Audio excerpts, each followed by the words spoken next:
All right, so again, we got to thank Tammy Turner, who again wrote and produced and performed that song. Playtime is over. You can connect with her on social media. Just Google Tammy Turner. Look for her on social media, on Facebook, Instagram, and you can actually get a copy of that song. She actually has CDs that if you want to jam like we jam, then we want you to jam with us.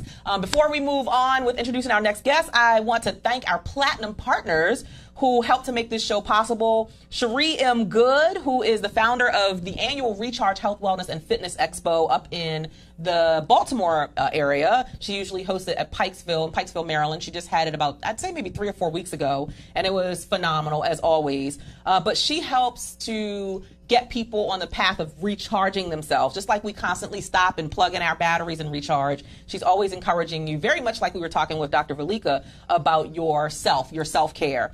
And so she is the recharge strategist, helping you to learn how to recharge your mind, your body, and your soul. And you can check her out on the web at totalharmonyenterprises.com. And last but not least, our other platinum partner, Ludreen Peterson, who you guys hear me talk about all the time.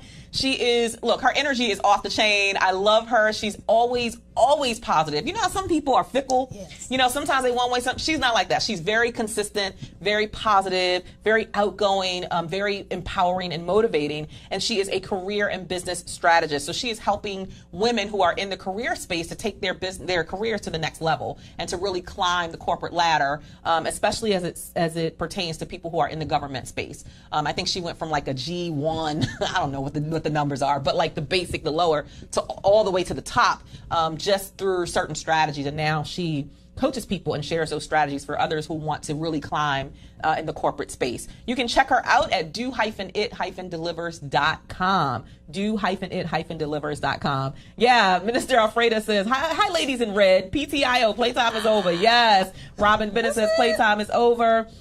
Melvin Thomas, thanks for being here. Yes, lady in red. Yeah, ladies in red. All right, so let me go ahead and introduce our next guest. Her name is Anita Washington. She pumped up too. She already hyped, y'all. She hyped. Well, I didn't even introduce her yet. She whoop whoop. I love it. So Anita Washington here to my left is the host of the TV show That Anita Live and the Emotional Happiness Podcast, which provides a platform for women to learn, I love this, learn, laugh, and more importantly, heal emotionally by learning from the challenges and the successes of others. A former school and community agency counselor and creator of the 7-Step Method, Anita has helped guide people from the ages of 11 to 50 through their own life issues, personal transformations, and professional endeavors. Welcome to the show. Thank you very much. And before we get started, let me say congratulations on releasing the 40 Days Challenge. Yes, honey. We'll clap for that every show. I need you to stop packing it up and sending it to me. She's like, don't know. And that's why I always say to release it instead of losing it, because when you release it, it's gone. I don't want to lose it because I don't want to find it again. And it is a challenge to stay focused, especially once you give yourself a little bit of permission to kind of go to which I did in Africa. So I'm still trying to get back fully 100% on track. I'm like, look here, Cheryl, get your mind right. You're doing it because tomatoes and cucumbers. Yeah, while I was sitting there eating a hamburger and fries.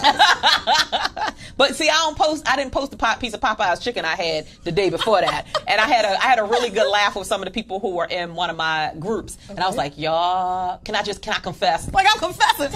I had a piece of Popeye's chicken and biscuit, and it was so good. Like, it was like, hallelujah. But then I had to get back on track because I do want, my health and wellness is really important. So thank you for the celebration of that. That helps me to keep going, actually. When I know that, people are watching and people are motivated by it, and I get so many inbox messages and so many emails from people saying, oh my God, I'm back in the gym because of you, or I'm eating healthier because I'm watching you, and that makes a difference, and that encourages me, you guys. So it's not just a one-way street, because I have my moments, my days where I'm like, look, I want me a piece of bread and I'm about to bite somebody's head off, but when I get an email or a message or something like that, it's confirmation to just keep pressing forward. It's worth the sacrifice. So I want you to talk about this first tell us more about the That Anita Live show, how you got started, how long you've been doing it, and then talk to us a little bit more about why you're so committed to helping people heal emotionally and how you connected that to the podcast. Well, initially I got started because I found myself in the entrepreneur space, but I didn't know what my purpose was. I didn't know how I was to serve. So I began to just help friends of mine and others with putting together videos or content for their websites. And in that, and interviewing them, people begin to say, "Oh, Nita, you know, you're pretty good at that." Or, see? I don't know how to answer. Nobody's asked me that before. I said, okay, so maybe this is on the path to.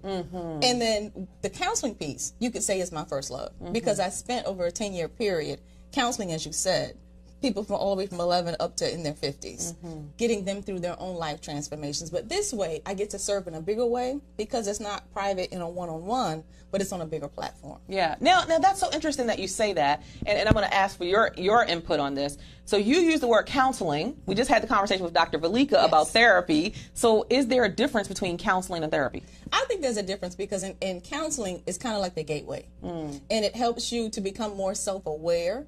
It may help you with some surface issues that you have, some life issues that you have. But then when you get into therapy, it's more the deep-seated issues. Do you agree with that, Dr. Velika? I look at them kind of the same. Okay. But I like that breakdown. I like the whole, because everybody can't be in therapy. Everybody's not equipped to be a therapist. Well, see, you know what I mean? I think it's a deeper. Nita's not doing schizophrenics and bipolar. Right. Dr. Velika, on the other hand. You do that. Yeah, See? yeah, So it is it's deeper. yes. Yeah. I think it's deeper too. I like the word counseling a little bit more. I'm like, girl, I can give you a little counseling, but I can't give you no therapy.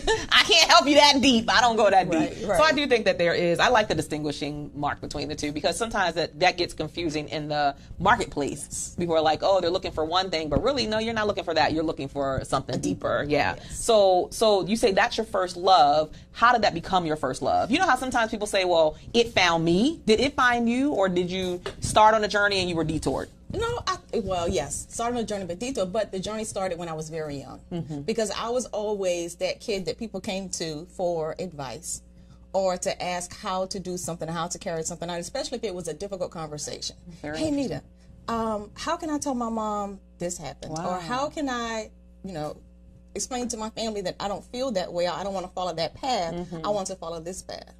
Even if it was something as simple as, I grew up in the South, and in the South, HBCUs are one on the list. And a lot of parents said, you can go where you want to, but my money going to state. Wow. So it was a big discussion, especially families that are heavy in football. Yeah. How do you tell your parent that you don't want to go to the family legacy HBCU? Wow. And those are the types of conversations that we were having at like 15 and 16 years old. And it was generally what I told them to break that down to their parents, that at least put the conversation on the table. I can't say convince them to change their mind. Right. But that's the start, is putting the conversation, on the table, as you say. So it sounds like it really was as I call it here, a God-given gift that you finally decided to leverage and monetize. Right? Like, I think all of us have that thing that we are innately, inherently just gifted to do. And to everybody else, it looks so hard. But for us, it's like, just do it. And a lot of the times we take it for granted because it comes so easy. That's it. Yeah, that's exactly what it is. Because initially, I went to college, got the degree in counseling, began to counsel in schools as well as in community agency, and I kind of got bored with it. I said, okay, well, Nita, this isn't working. This isn't your it. When essentially it was my it. It's just that it was so natural to me that I didn't recognize it as such. All right, so that leads me to another question then, because we could have a whole conversation either on this topic or about. I feel like the two are crossing into business too. So how did you rediscover the passion or the energy and excitement for it if you kind of got bored with it? Because I think a lot of our viewing audience, our listeners, this will resonate with them, because sometimes you do something and you do it so well, it seems easy to you, it's not challenging. You're just like, girl, I just do it. I just get on stage, I just do it. I don't know how. Well, right? Because like I said, and I went to college, got the degree, counseled for a number of years, and then I burnt out, transitioned into contracts. But even in doing the contract, whether it was my work environment or my friends that kept asking those questions, I was still always in some way attached to it. Yeah. Then when I got into the entrepreneurial space to figure out what my purpose was and how could I serve on a bigger platform, but with owning my own time instead of being an employee, asking the questions, interviewing friends, the questions that I was asking were the questions that were connected to their emotions. The questions that I was asking was connected to how they could serve the world, not necessarily where their money was located. And it just naturally came back. So as I began to build the show and interview people, I really haven't had a tough time searching for or finding guests, which I hear is very odd or difficult, but because they seek me out. Now, based on the questions that I ask, they understand that I can relate to and I can speak their language. As you said earlier, in layman's terms. So I can be that connection or that gateway between the person that is the deep-seated emotional therapist and the person that has never had an introduction to mental health. Got it. So I'm going to piggyback on that because I know I'm connected with a lot of business owners, and I do know that sometimes you can have a natural gift and you kind of lose the oomph for it, especially after you've been in it for several years, right? And so from my perspective, to piggyback, I think one of the biggest things, the best things you can do for yourself is to keep yourself surrounded with other people who are energized by what they do. Because there's something about energy that is so contagious. And I find, because I've gone through my own phases of, okay, do I really want to still do this? Because I get bored easily, like very easily. And I'm like, okay, time for the next thing. So number one, I keep doing things that challenge me to play bigger and to do things that are uncomfortable and unfamiliar. That keeps the interest alive. And number two, I try to stay very connected to people who are just like fired up about what they do, because I'm like, dang, I remember I used to feel like that. Now I get a little more pep in my step, and I'm energized and I'm excited. So when they say that your inner circle and your associates matter, you got to take a hard look at who is in my circle. Or are they keeping me energized? Are they energized? Or are they just kind of humdrum and like, oh, I'm just going through the motions? My husband came home with this quote. He's so funny because he'll be like, babe, I got a quote you can use in one of your speeches. I'm like, thank you, babe, I'll take that for free.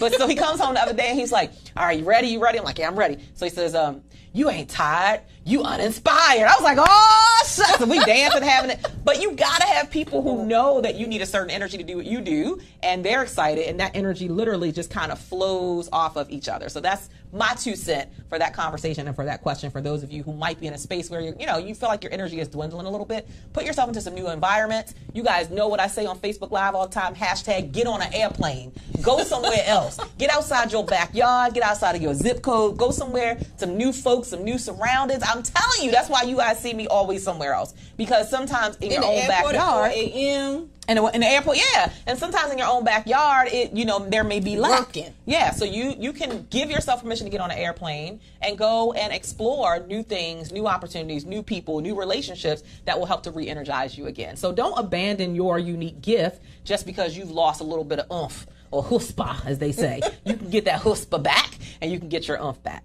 All right, so let's talk about the emotional happiness. So we're talking about the podcast and how you have these women who are coming in and they're talking about things, but you reference your 7-step method. What is the 7-step method? You don't have to give us all of it because I assume people will pay for it. But what is it? Give us like an overview of the 7-step method and how you use that to support people. Well, the 7-step method is a process that I generally walk women through to help them, 1, become more self-aware, 2, to get happy with themselves, by themselves, and then 3, to begin to heal what they uncovered and what they discovered. Yeah. The first thing that I would have them do is called life mapping.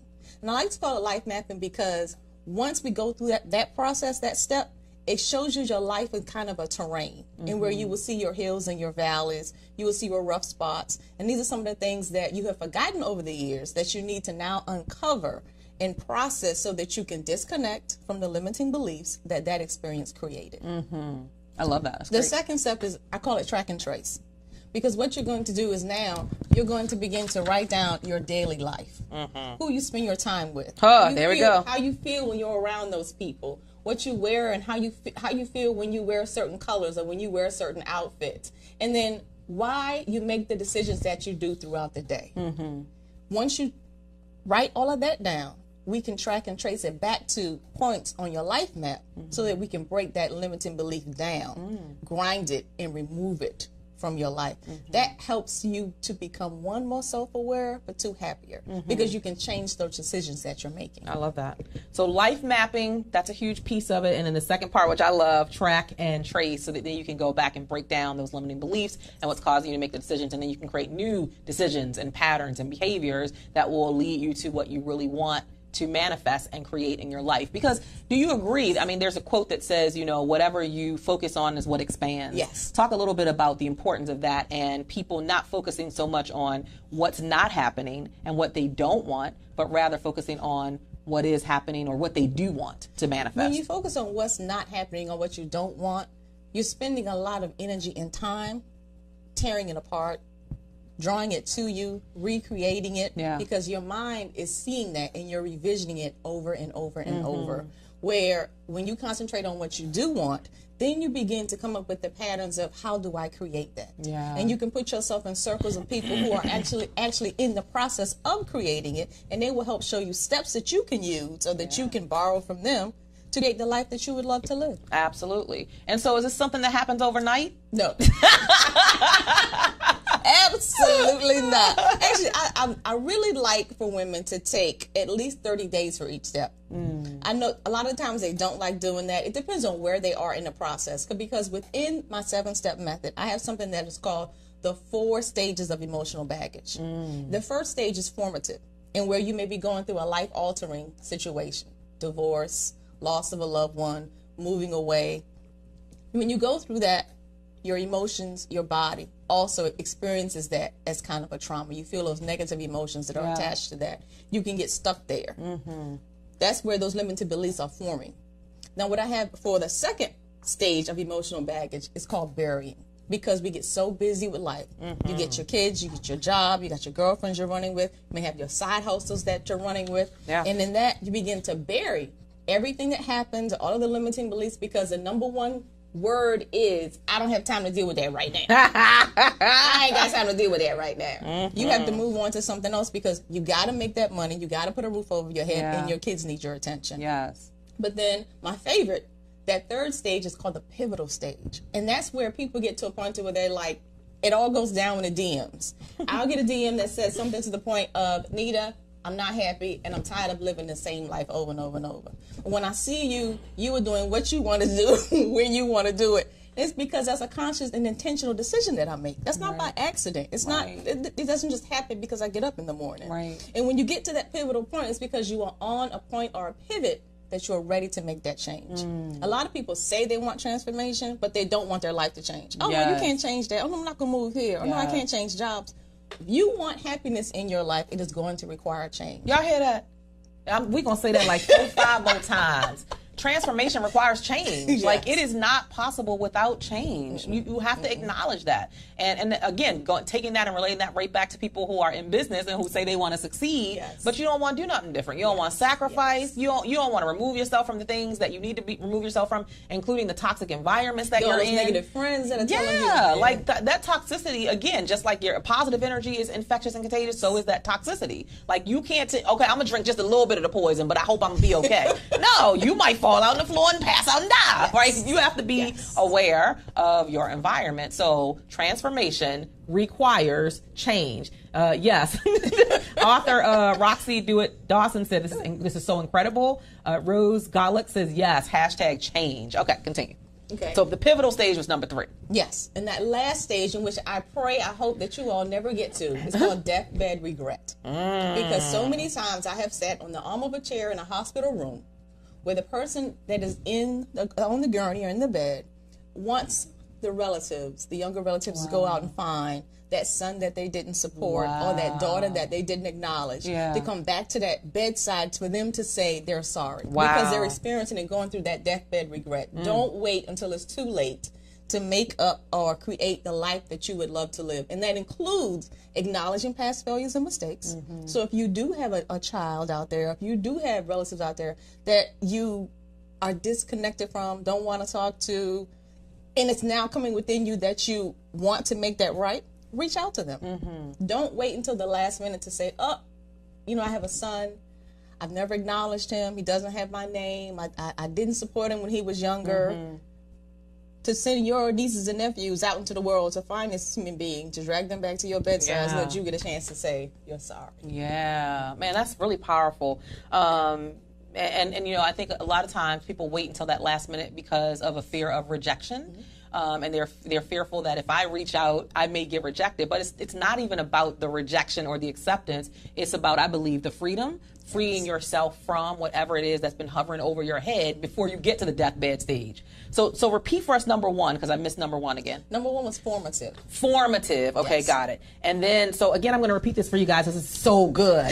Formative is number 1. Number 2 is burying. Number 3 is the pivotal stage where you're on that pivot. And number 4 is the deathbed regret, which is where we don't want, none of us want to get to that place where we're regretting anything. Life is too short for regrets. Like, do it, get it out of the way, apologize, say it, try it, whatever it is. And now go more than for ever, it. you got more than enough resources to be able to create the type of life you want, and where you can have dinner cooked in less than 5 minutes. You can drive out to your local gym, and where previously or in history, people had to actually buy that equipment and have it shipped to their homes and then put together. Everything now is so much easier for us to do. Yeah, so no excuses. Plain and simple. There is really no excuse for you Playtime not to is over. live. Playtime is over. There's no excuse for you not to manifest the reality that you want. I love how you have this broken down into your 7 steps, which again, we got 2 of those 7 steps, which is the life mapping and the track and trace, and then this 4-part piece, which is, again, it makes it so, it compartmentalizes it where it's just easy to understand and it's easy to follow, and it helps people to realize, like, you control what's happening in your world. You control it. Like, no outside or external influence is going to, you get to make the final decision. Even when you're facing challenges and you're on this road to wanting to discover happiness and emotional healing, right? Of course, there's going to be some challenges, there's going to be some setbacks, but you get to decide how you're going to react to it or respond to it, right? Not react, but respond to it, and what you're going to do to move beyond it. So a lot of times people will be in challenge mood and they'll focus so much on the challenge that they cannot get out of their own way and get clarity about the solution. So you have to be willing to get out of your own way, get that clarity that we talked about earlier with Dr. Valika, and just know, how am I going to laser focus on the solution so that I manifest what I want versus continuing to repeat this cycle of what I don't want. Over and over. Over and over again. This is good stuff. I'm just saying, I didn't expect to get this filled off of this session, but I'm glad that we had this conversation. So how can people reach out to you? How can they connect with you? You have a group on Facebook too? I have a group on Facebook called Hope and Healing. I love it. Hope and Healing. Let me mention that for all of Cheryl's followers and listeners, you can download my free ebook, absolutely free. Go to beatemotionalbaggage.com. That's beatemotionalbaggage.com, and you can download the free ebook there. All this information is in there for you to walk through, read, I love it. digest. Can somebody type that in the feed on Facebook? Beat, B-E-A-T, emotionalbaggage.com. You can get the free ebook. Beat, emotionalbaggage.com. And if you're looking for me online, Periscope, YouTube, Facebook, Twitter, it's all under That Anita Live. Fantastic. Good stuff. Juicy stuff. Share this out, guys. Share this out for those of you who are watching us through voxwave.com. Anita Washington, the host of That Anita Live television show and the Emotional Happiness podcast. Keep doing what you're doing. Again, I can't emphasize this part that I love about helping women to learn, laugh, and heal emotionally. Laughter is good for the soul. Yes, it is. And sometimes I just put on a comedy tape just to laugh. Yeah. I'm like, I ain't laughed in a couple hours. Let me laugh. I just want to laugh because it is truly cleansing and refreshing and good for the soul. So people, I'm sure, will be going over to that website. Yes, thank you so much, Carol, for posting. Thank you, Rose. Thank you, author Roxy, for posting that. BeatEmotionalBaggage.com. Go over and get your free copy of. I'm gonna get mine. I'm gonna get one too. I'm just saying, like you never can have two. I'm gonna get my free ebook as well right after this show, so you'll see my name come up in your subscriber list, because we're always students and we're always learning, and there's always, you never know what you're gonna have to deal with emotionally in your life. I've been through divorce before, and I've been through some traumatic things in my life. I've been through bankruptcy in the past, and there are things that you go through that can traumatize you indefinitely, but when you get access to resources, what you said, we're in this time where you can access resources like never before. It will help you so that you can move forward and not stay stuck in that place, and certainly not get to a place of what was number four, that deathbed regret. Come on now, y'all got some real teachings today. All right, so we're going to take a brief break for just about 2 minutes, and we're going to bring on our next two guests, Leslie Butler and Paula Anderson. So stay with us. Thank you.